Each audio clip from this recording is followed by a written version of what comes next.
उत्तराखंड में मौसम आफत बनकर बरस रहा है। नदी नाले उफान पर हैं, सड़कें तालाब में तब्दील होती हुई नजर आ रही हैं। कई सड़कों पर नदियों जैसा मंजर दिखाई दे रहा है। तेज बहाव के बीच कई इंसान तो कहीं पशु बहते हुए नजर आ रहे हैं। वहीं कई घर पूरी तरह से तबाह हुए हैं। लोग डर के साए में जीने को मजबूर हैं। देहरादून में 74 साल बाद सबसे ज्यादा बारिश दर्ज की गई। इस बारिश से सड़कों पर तबाही का तांडव देखने को मिला। तेज बारिश से देहरादून की तमसा, बिंदाल, रिस्पना, सांग नदी समेत नाले उफान पर आने से कई घर तबाह हो गए। रिस्पना नदी का जलस्तर इतना बढ़ गया कि भगत सिंह कॉलोनी, राजीव नगर, दीपनगर में कई घरों को खाली करना पड़ा, तो कई घर पानी के तेज बहाव में बह गए। कई घरों की दीवारें टूट गईं, कई घर पानी में समा गए, जिससे स्थानीय लोग पूरी तरह से प्रभावित हुए हैं। स्थानीय लोग बताते हैं कि वो डर के साए में जीने को मजबूर हैं। ये सर हरे पुल से लेके ऊपर जो हमारा रेलवे पुल है वहाँ से लेके वैसे तो ये खतरे में है। किनारे किनारे वाले लगभग सभी घर खतरे में हैं, लेकिन जो हरे पुल से ऊपर की बस्ती है वो फिलहाल अभी ठीक है।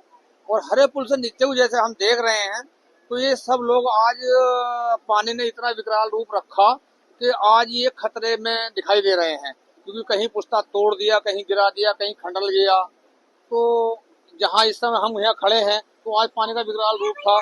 ये घर कई दिन पहले टूट गए थे, तो इन घरों को तोड़ने के बाद भी जो है ये आज फिर दोबारा से इसमें और मलबा गिरा दिया और थोड़ा सा तुड़ाई कर दी इनकी। तो कम से कम भी नहीं तो ये लगभग 200-250 तो इस समय हमें आसपास में नजर आ रहे हैं। ये घर खतरे में है बिल्कुल। और जो पानी जो कई दिन से आ रहा है उसकी बड़ी समस्या है।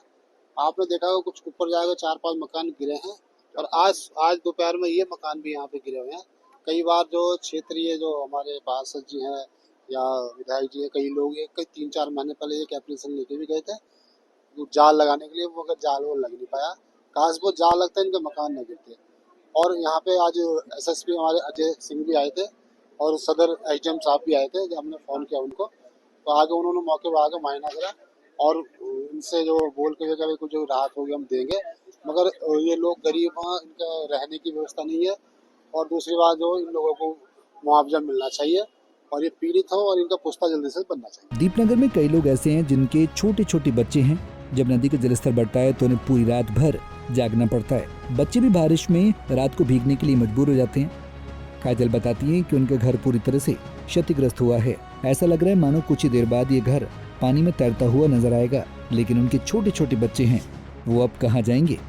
अरे भैया बहुत डर जाता है। आज तो दिन में ऐसे बारिश आई, मतलब ये टूटने लगा तो हम दूसरों के घर गए, पड़ोसियों के यहाँ पे छोटे छोटे अपने दोनों बच्चों को लेके। तो यहाँ पे तो रहना मुश्किल है, बहुत ज्यादा खतरा। दीपनगर में रहने वाले छात्र बताते हैं कि पानी का जलस्तर इतना बढ़ जाता है कि नदी की आवाज उनके कानों में कई दिनों तक गूंजती है, जिसके चलते उन्हें रात भर जागना पड़ता है और बिना सोए अगले दिन स्कूल जाना पड़ता है। वो हमेशा डर के साए में रहते हैं, जिससे वो पढ़ाई भी नहीं कर पाते। मैं जब से यहाँ हूँ तब से मैं देखता हूँ हर बार बारिश के मौसम में नदी बहुत तेज आती है, तो उसके वजह से मतलब सारे पुस्ते वगैरह बह जाते हैं, लोगों के घर वगैरह टूट जाते हैं। तो इस पे कोई सरकार है जो वो एक्शन करती नहीं है। और हमने कितने यहाँ पे हमें नदी का ज़्यादातर सामना करना पड़ता है।